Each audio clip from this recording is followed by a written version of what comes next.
Hello, good afternoon, everybody. Welcome to the Biokinetic K9. We are live this Friday afternoon here in South Africa, and good afternoon to all those guys from wherever you are in the world, evening or morning. My name is Angela Hearn. I am the owner and founder of the Biokinetic K9. I'm a certified K9 athlete specialist and K9 myofascial release practitioner. Awesome jobs. So what are we talking about today? We're talking about your dog's secret sauce. What is it that gets you results with whatever you're doing with your dog?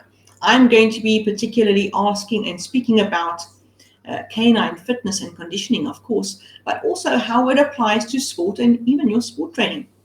So what are we talking about? What is it that gets you results? I was reading this article in the week, and it applies to dog training, to dog fitness and conditioning, but it also applies to humans.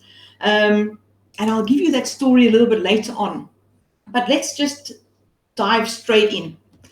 When we're looking at dog training or dog competitions, or we're talking about just conditioning and fitness, then even, for example, don't you find that it's really cool to see some of the videos that are out there and these dogs are doing? It's bordering on trick training, what these dogs can do with these bodies. And they're working on some of the conditioning equipment, and you think, oh my word, wow, isn't that amazing? But you'll see them everywhere, especially on social media, especially in videos where you see cute puppies or you see awesome dogs. And the videos there, they're just there to show you the extremes. They are so cool to watch, but those extremes are really never sustainable, and or really rarely sustainable. And you see some of these people and the dogs that they're doing these things and they're balancing on, oh my word, I don't know what. But you're watching this and you in awe. But is it going to be suitable for your dog in your sport? So the people that are posting these things, they are pretty good to get where they are in the first place. But many times they'll say they know this one secret ingredient or one secret way to get you there. It's that one thing that you need. Everyone promises their one thing, and it's really impressive. And they'll show you like before and after pictures, etc. But they don't show you very much the journey and how the dogs got to where they are. So it's really impressive. But I must ask: is those pictures, are they sustainable? So like for me and a lot of people, you think like, oh, I really want to get going. I want to do that. And then you want to go and do that. But for me, like many times the wheels would fall off. So when you see these extremes of these dogs doing all of these things, you think, oh, wow, but how do I get there? And then they'll say, we'll show you this one way. And it works out that it's not just this one way. You need to do a whole lot of other things before you can get to where that picture is. So what happens is, for me, and I know a lot of other people, they show you these things and you really get motivated and you jump all in. But it's a dead end cycle, because what happens? You jump all in, you get really excited for about 3 days, and you think, oh, this is the answer, and you start to do everything. And then you start to really hate it because you're just getting overwhelmed. There's too much information and it becomes a problem and you don't know how to do these things. And so you quit. And then it's just like a rinse repeat until the next big thing. And you get really excited. You start doing this for about 3 days and you don't really know how to get going. And you really start to hate it, and then you quit. It's the same as with New Year's resolutions. You get this whole big list on December 31st, and like, whoa, January 1, you're going to hit the list, and you start with items number 1, maybe 2 and 3, and it lasts about 2-3 days. It's like, no, thank you. So it's this forever ongoing cycle where huge excitement, but all you have to show for it in the end is complete overwhelm, frustration, and hopelessness, and you really don't know what to do, how to get on, and you're stuck. It's a dead end cycle. And at the end of the cycle, because it's repeating so many times, you become frustrated with your dog, yourself, everything. And it's just like that feeling of deflation. And all you needed was that one thing that that person promised. So people, they're looking, and I get them myself, and they're looking for this whole plan. Just give me this plan and system of how I can get my dog strong, and they want the whole plan, but they don't know where to start. They don't know. Here's all the plan, but then what do they do with it? How do they go about these things? And they try everything on that plan in one day to see, what can their dog do? And when their dog can't do everything, then they'll try everything again the next day. And then it's too much effort for the human. Never mind the dog. The dog's got to try these things, and you are trying to show them. Or they'll look at the plan and it's like, one of the things is just to sit, well, my dog can do that. So we go on to the next one.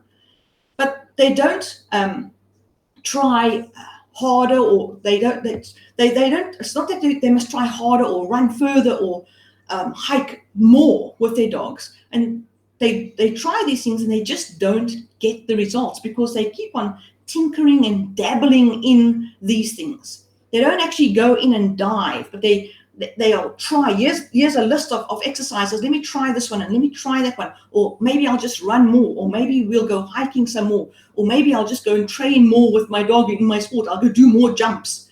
But they never really sit down and go into it and try these things one at a time. And so what happens is they try all of these things, and they start to give up. They start to get really frustrated because they're not getting the results. And so then they'll go and try the next big plan, and they're not getting the results because they got all these big plans, but they're not just going in and doing something. Just go and do this thing. They're not doing it. They're not perfecting just one basic thing. So what happens is, what is their point of failure? So their point of failure is that they're trying to start with everything. So they've got this plan, and they're aiming for over here, but they don't even know how to get to tomorrow. So they're already going for next year in their plan, but tomorrow is a complete miss.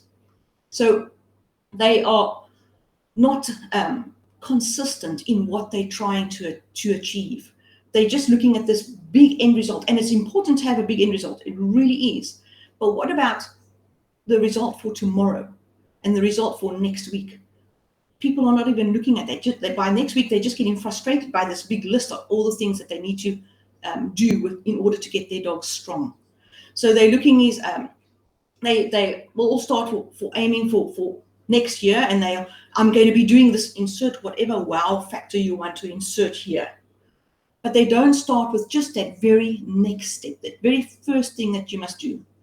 So your point of failure is that failure to be able to continue with whatever you're doing, because it's not grabbing you.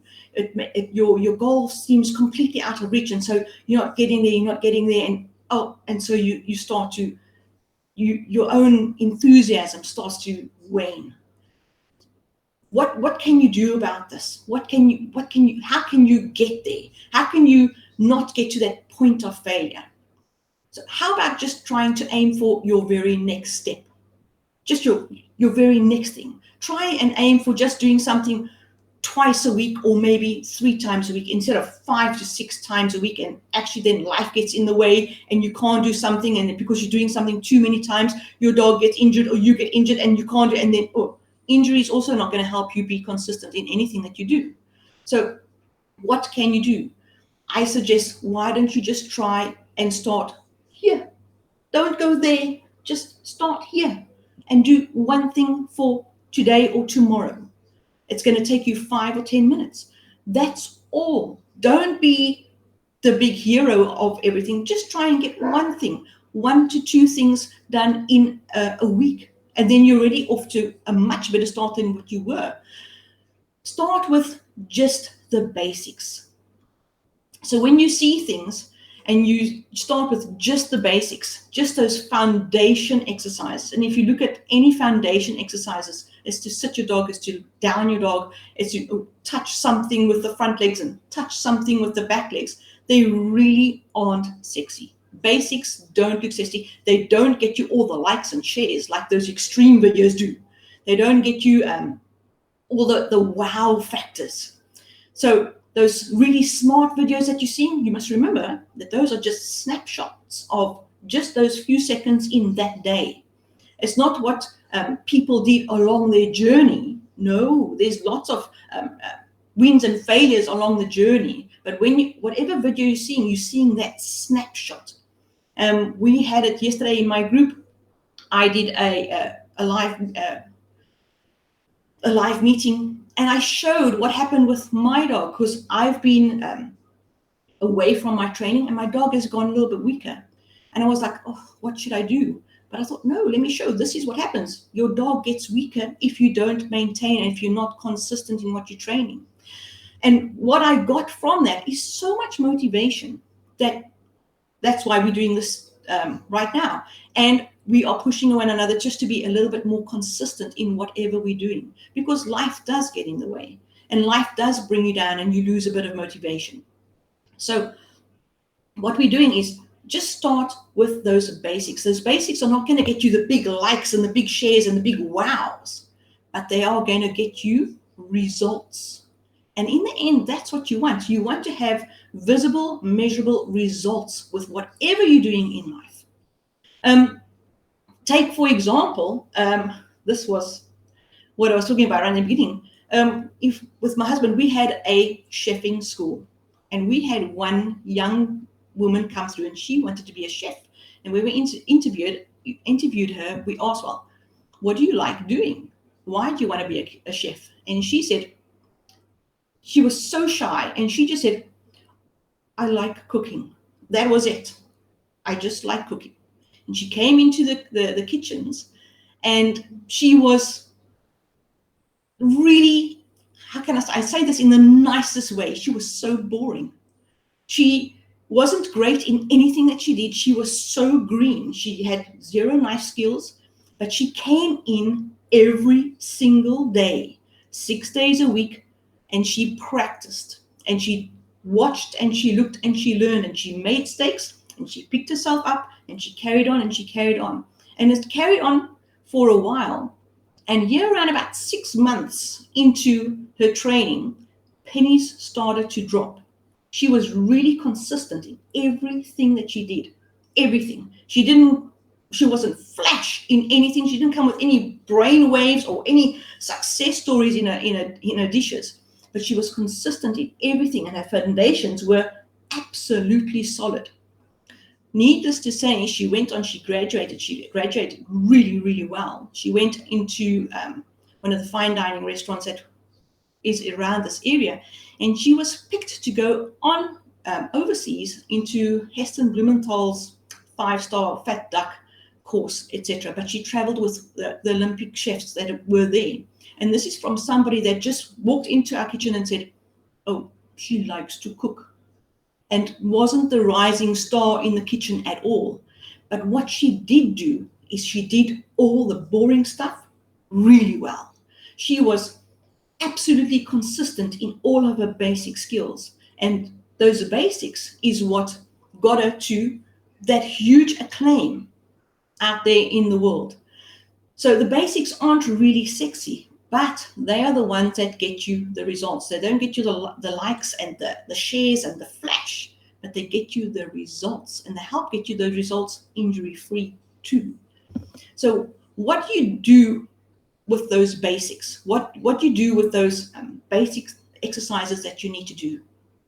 Number one, make a schedule. Oh my word, this is so important. Make a schedule. Plan, get a piece of paper, and I'm telling you this is important because I don't do this, and for me to do this, it's really difficult because I think it's such a waste of time. I've got things to do, but it's not a waste of time. Plan. Take a piece of paper and plan your 2 to 3 days in the week. Take your dog's body, divide it into 3, front, middle, back, and plan what you want to work on in that week. So if you're going to do front, middle, back, that's 3 days.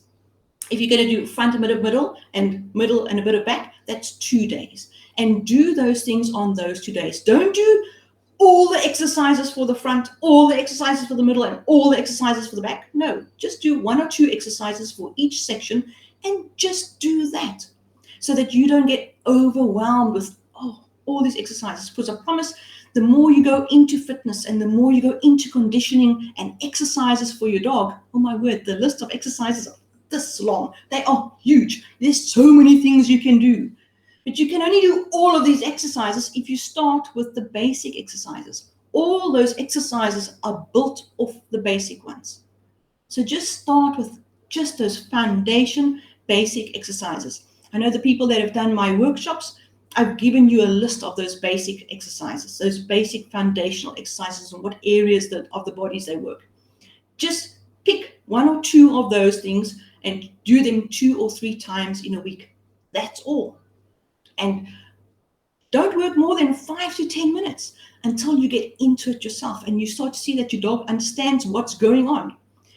Do this no more than 2 to 3 times a week, 5 to 10 minutes each time. So let's take the maximum. It's 10 minutes, 2 to 3 times a week. So that's 30 minutes in a week.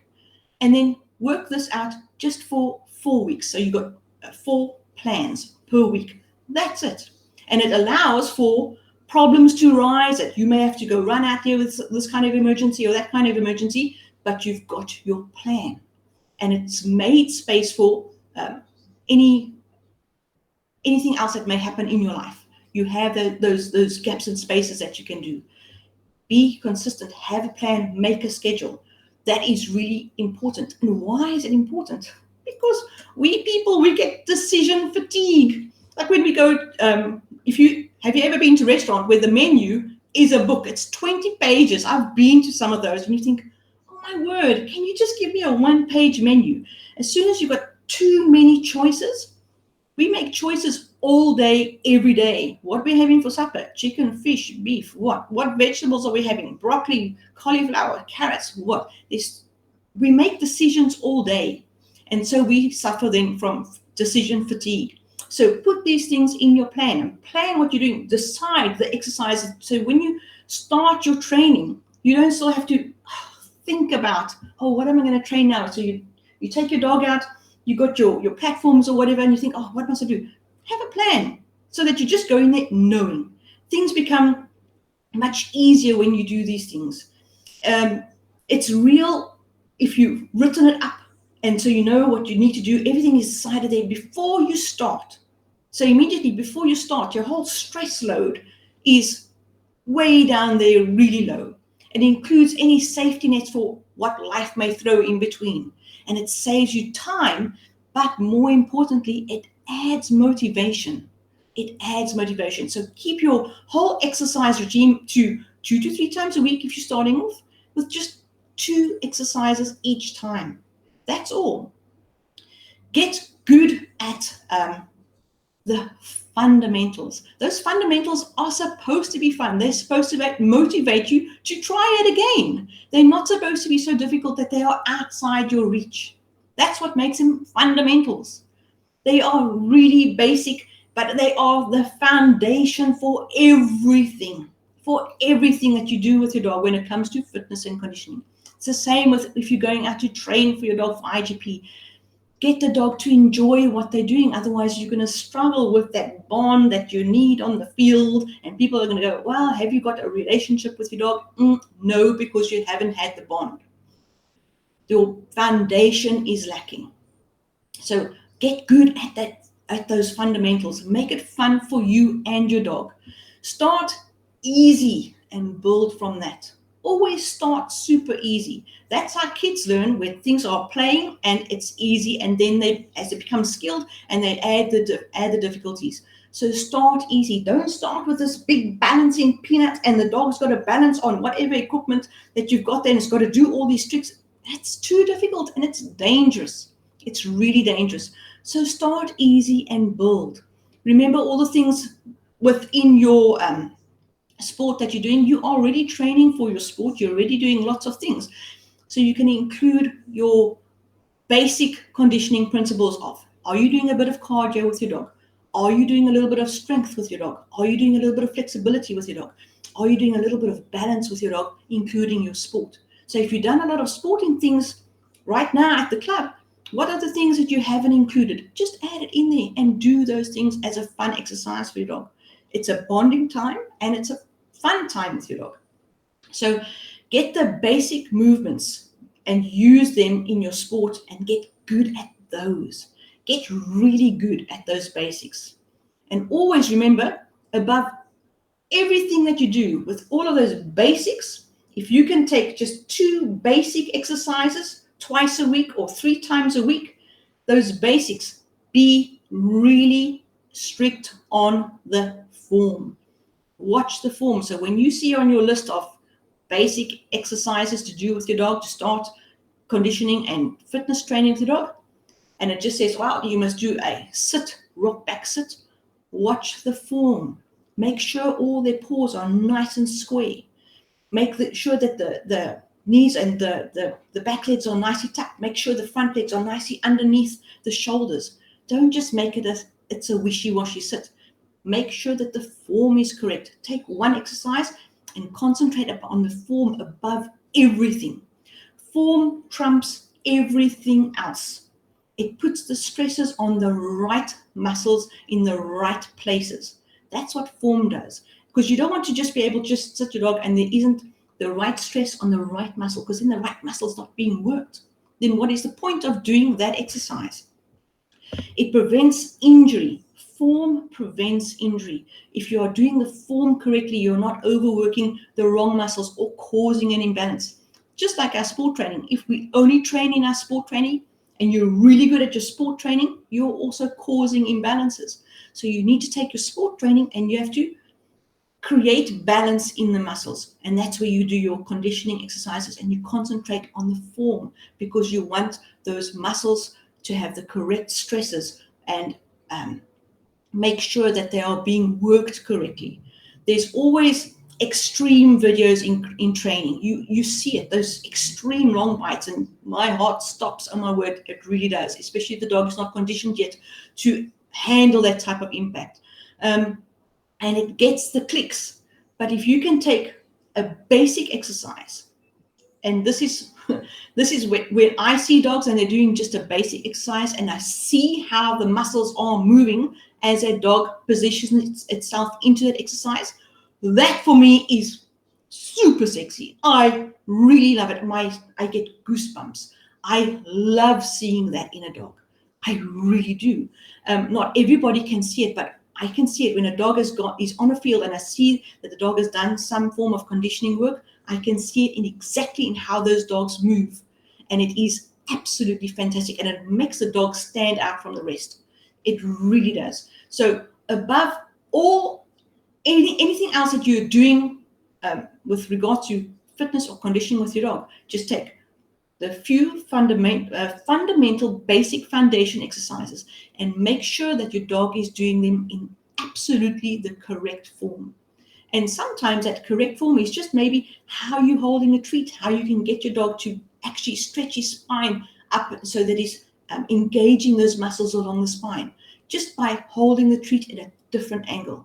It does wonders for the dog. So concentrate on the form of the exercises that you do.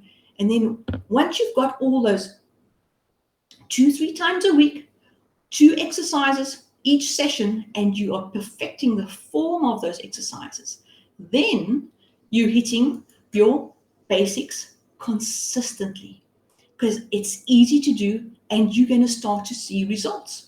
You're absolutely going to see results. And if those forms are correct, your results will be very noticeable to you and your training when you go and do your sports training. So hit the basics consistently. It's never more complicated than that. If you can do just those basic fundamental exercises absolutely correctly, then your path to success is laid out. It's paved for you. And I must, it's something, I read it. It's a quote by Eric Bach. He says he was a geek, lanky, thin person that went into fitness training, and he's got a nice, fit, athletic body today. But he said that you get all these kind of fitness exercises, etc., and you see these extremes. He says, but if you can ruthlessly execute the basics, then you're there. Just those basic exercises. If you can just do your foundation basic exercises and you can execute them absolutely ruthlessly, then you are already a winner. So I'm going to leave that with you. You want to have your dog, you want to get your dog and give him that secret sauce, consistency. If you're not into fitness and conditioning yet, fine, train consistently, run your dog consistently, and then take a look at how you can keep that balance and keep your dog healthy with regards to good strength, good cardio, good flexibility, and good balance within your sport.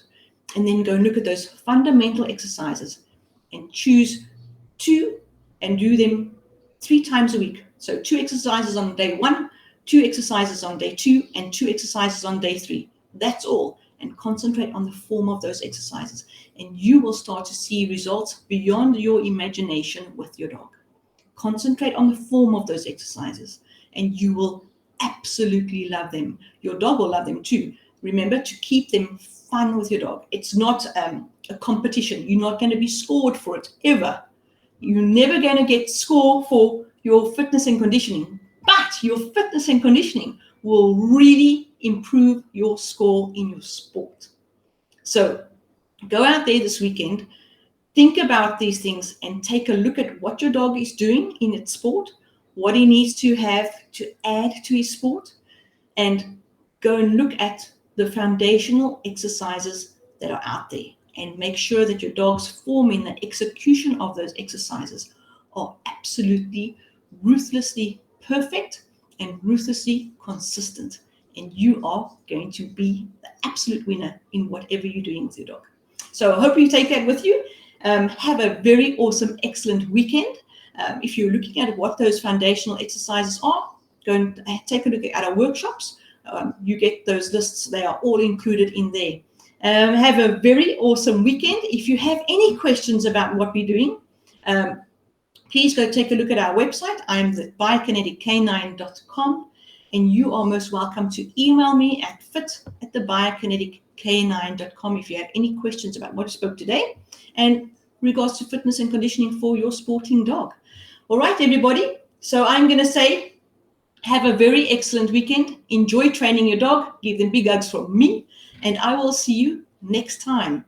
Remember, consistency. It's your dog's secret sauce. Cheers, everybody. Bye-bye. Let me get my stuff up here, there, and bye.